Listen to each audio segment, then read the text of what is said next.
દોસ્તો જય માતાજી, ગોગા સિકોતર, જય દ્વારકાધીશ.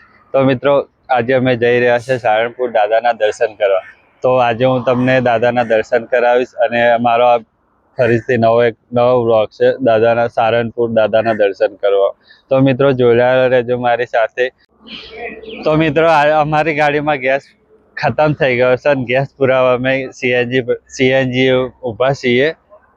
તો હવે શું કહેવાય કે ગેસ પૂરાઈ ગયો છે અમારી ગાડીમાં અને હવે અમે નીકળીએ. તો દોસ્તો સીએનજી પુરાવીને હવે અમે નીકળી ગયા છે અને હવે વટામણ પહોંચ્યા છે. વટામણ શું કહેવાય કે ભૂખ બહુ લાગી છે, થોડો નાસ્તો કરીએ. તો હવે સારી જગ્યાએ નાસ્તાની મળે તો આગળ નાસ્તો ખાઈએ. અને શું કહેવાય ઝાલા ભૂખ લાગી છે કે નહીં? નાસ્તો કરવો છે. કેટલા વાગે ઉઠ્યો સવારે?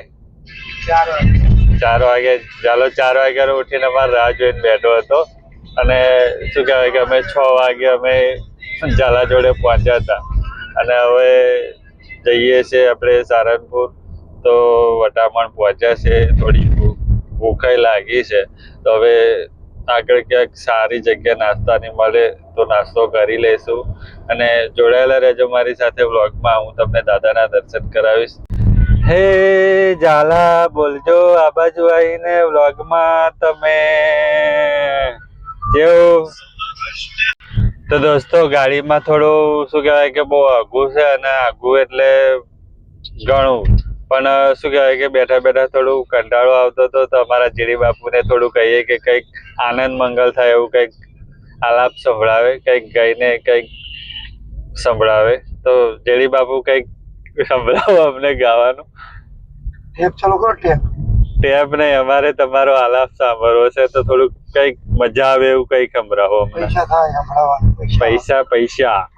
પૈસા ને અમને અમારા શું કહેવાય કે અમારા ચાહક મિત્રોને થોડુંક મોજ આવે એવું કંઈક સંભળાવી દો. ચલો એક આલાપ દાદાનો કે પછી કંઈક માતાજીનો.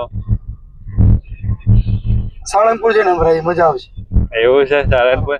તો મિત્રો જોડાયેલા રહેજો. જેડી બાપુને એક મસ્ત આલાપ હું તમને જરૂર સંભળાવીશ. તો દોસ્તો અમે નાસ્તો કરવા ઊભા છે અને ભૂખ બહુ લાગી હતી. 4 વાગ્યાના આમ તો ઉઠ્યા હતા અને 6 વાગે નીકળ્યા હતા. સીએનજી ગેસ પુરાયો અને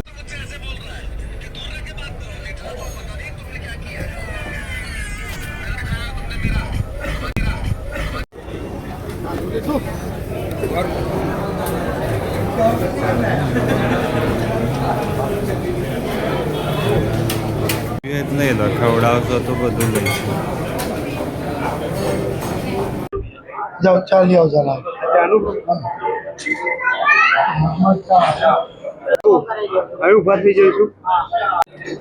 તો દોસ્તો હવે અમારા આવી ગયા છે બનેલા ગાંઠિયા, થેપલા, દહીં અને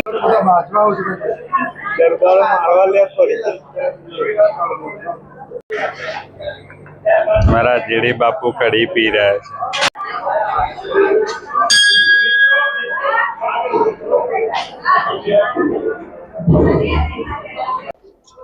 તો દોસ્તો હવે નાસ્તો કર્યો અમે. શું કહેવાય ગરમ ગરમ ગાંઠિયા અને થેપલા, સૂકી ભાજી, દહીં ખાવાની બહુ મજા આવી ગઈ. અને મિત્રો હવે આપણે જઈએ દાદાના દર્શન કરવા સારણપુર ને જલ્દી મળીએ. ચલો ચાલુ રહેજો અમારા બ્લોગમાં.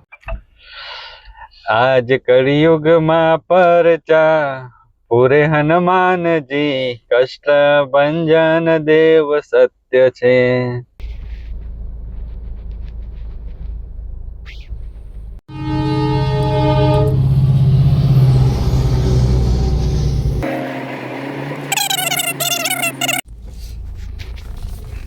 તો જેડી બાપુ જલ્દી જવા દો, આપણે જવામાં બહુ મોડું થાય.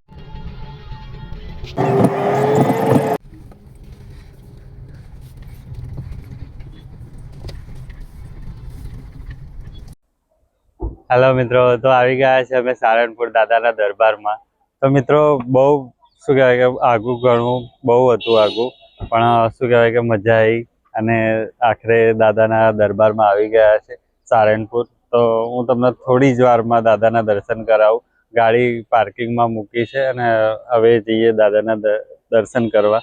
તો હું તમને દર્શન પણ કરાવીશ. તો જોડાયેલા રહેજો મારી સાથે વ્લોગમાં. આજે તો શનિવાર છે. શનિવારનું પબ્લિક પણ બહુ જ આવેલું છે દાદાના દરબારમાં. ચાલો દાદાના દર્શન કરવા, સારંગપુર વાળા હનુમાન દાદાના.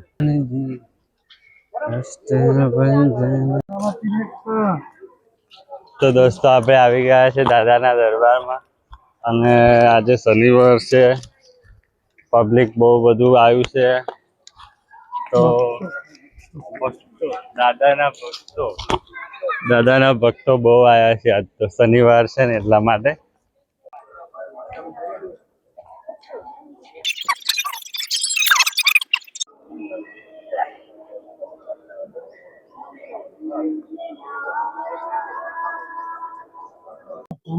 તો દોસ્તો આજે શનિવાર છે. શનિવાર પબ્લિક બહુ બધા દાદાના ભક્તો છે. મારી પાછળ તમે લાઈન જોઈ શકો છો, કેટલી લાંબી લાઈન છે.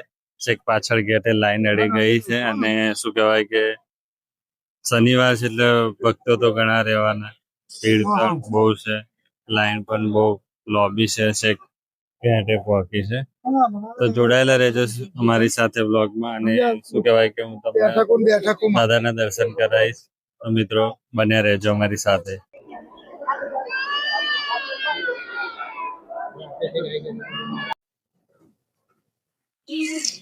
રામ રામ ભાઈઓ.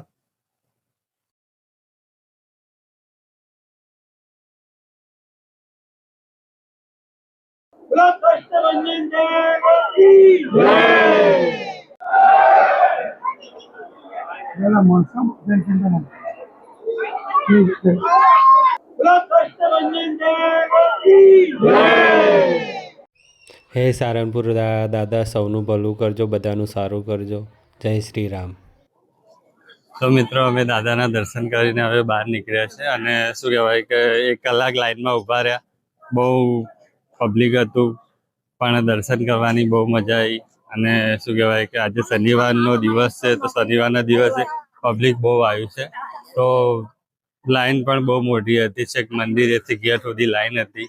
તો જોડાયેલા રહેજો મારી સાથે વ્લોગમાં. અને હું તમને આવા નવા સરસ મજાના ધાર્મિક સ્થળો અને શું કહેવાય કે ધાર્મિક સારી જોવાલાયક જગ્યા, ફરવાલાયક જગ્યા, તો તમારા ધ્યાનમાં કોઈ સારી નજીકમાં અને સારી કોઈ જગ્યા હોય તો મને કમેન્ટમાં તમે મેસેજ કરજો. અને મેસેજ કરીને તો હું જરૂર મુલાકાત કરીશ. જગ્યાનું એડ્રેસ મને કમેન્ટ કરજો. તો મિત્રો કમેન્ટમાં જય શ્રી રામ લખવાનું ભૂલતા નહીં. અને જય શ્રી રામ બોલજો. તો આપણે શું કહેવાય કે સરસ મજાના તમને દાદાના દર્શન કરાયા છે. તો હવે આપણે શું કહેવાય કે ભોજનશાળા છે અહીંયા, બહુ જોરદાર છે. અહીંયા સારંગપુરમાં આને કહેવાય છે કે અહીંયા સારંગપુરનો શીરો જમવામાં બહુ જોરદાર હોય છે. તો બહુ વખણાય છે લોકો સારંગપુરના એમાં. તો મિત્રો હું તમને બતાવું જરૂર. તો ચાલો બોલો જય શ્રી રામ. જય શ્રી રામ. જડી બાપુ બોલો જય શ્રી રામ.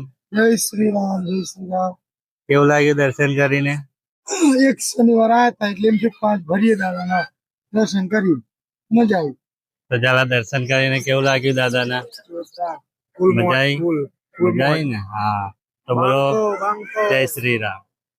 જય શ્રી રામ. તો મિત્રો કમેન્ટ બોક્સમાં જય શ્રી રામ લખજો. અને કેવો લાગ્યો અમારો વ્લોગ તો કમેન્ટમાં લખજો. અને શું કહેવાય કે જોડાયેલા રહેજો મારી સાથે. હું તમને આવા ને આવા બહુ મસ્ત મજાના વ્લોગ બતાવીશ. અને શું કહેવાય કે ધાર્મિક સ્થળો, ધાર્મિક સારી જગ્યાઓ ફરવા. મિત્રો ચાલતા પગથિયા, હેરતા પગથિયામાં અમે બેઠા છે. હવે જઈએ જમવા.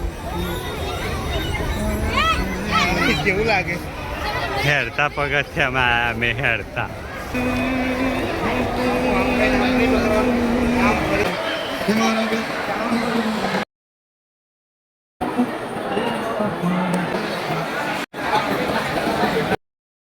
શીરાની સુગંધ તો આહા જોરદાર છે. મજા આવશે ખાવાની આજ તો ભાઈ. તો આજે જમણવારી પબ્લિક પણ ઘણું દાદાના ભક્તો પણ પ્રસાદ લેવા બહુ આવ્યા છે આજે તો.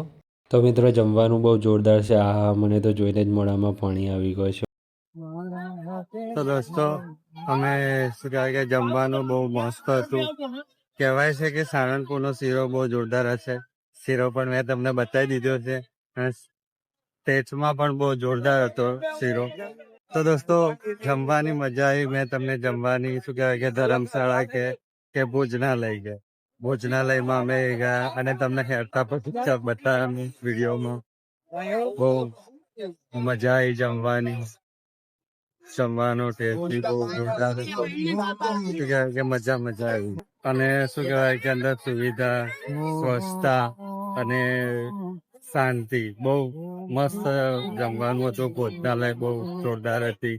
મજા આવી જમવાની. મને તો શું કહેવાય કે દાળ ભાત, રોટલી, ચણાનું શાક અને રીંગણ બટાકાનું શાક અને શીરો. તો બહુ મજા આવી જમવાની. તો મિત્રો તમે પણ જો અહીંયા સારંગપુરનો શીરો ખાધો હોય તો કમેન્ટમાં લખજો અને કેવો લાગ્યો હતો અને કેવો તમારો અનુભવ સારંગપુરનો હતો તે મને કમેન્ટમાં જણાવજો મિત્રો. તો જોડાયેલા રહેજો મારી સાથે. તો દોસ્તો હવે હું તમને લઈ જાઉં હનુમાન દાદાની બહુ મોટી મૂર્તિ છે અને મૂર્તિના હું તમને દર્શન કરાવું. બહુ જોરદાર શું કહેવાય કે મોટી મૂર્તિ છે દાદાની અને બહુ વિશાળ જગ્યામાં પબ્લિક પણ બહુ છે દાદાની. અને શું કહેવાય કે પબ્લિક લોકો ફોટા પડાવવા અને રીલ્સ બનાવે છે, ફોટા પડાવે છે. ફોટામાં તો શું કહેવાય કે લોકો પબ્લિક પણ બહુ છે અને મજા આવશે તમને.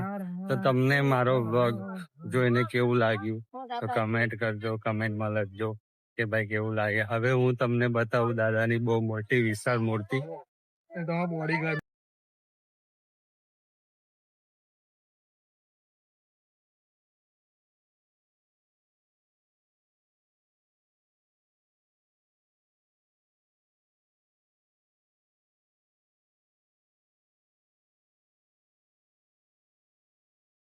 તો મિત્રો હવે દાદાના દર્શન તમને મેં કરાવી દીધા છે. મારી પાછળ દાદા છે જ ઓલરેડી જોયેલો અને બહુ મોટી મૂર્તિ છે દાદાની. તાપ બહુ લાગે છે મિત્રો એટલે થોડું ફેસ પણ ચોંટાઈ જાય તો આંખો પણ ચોંટાઈ જાય. તો મિત્રો દાદાના દર્શન કરી લો અને હું તમને શું કહેવાય નજીકથી પણ મેં તમને વ્લોગ બતાવ્યો છે. તો મિત્રો જોડાયેલા રહેજો મારી સાથે. પબ્લિક બહુ છે મિત્રો મારી પાછળ બોલો અને દાદા પણ વિશાળ મારાથી તો કેટલા હાઈટમાં છે જોઈ લો મિત્રો. મારી પાછળ જ છે દાદા.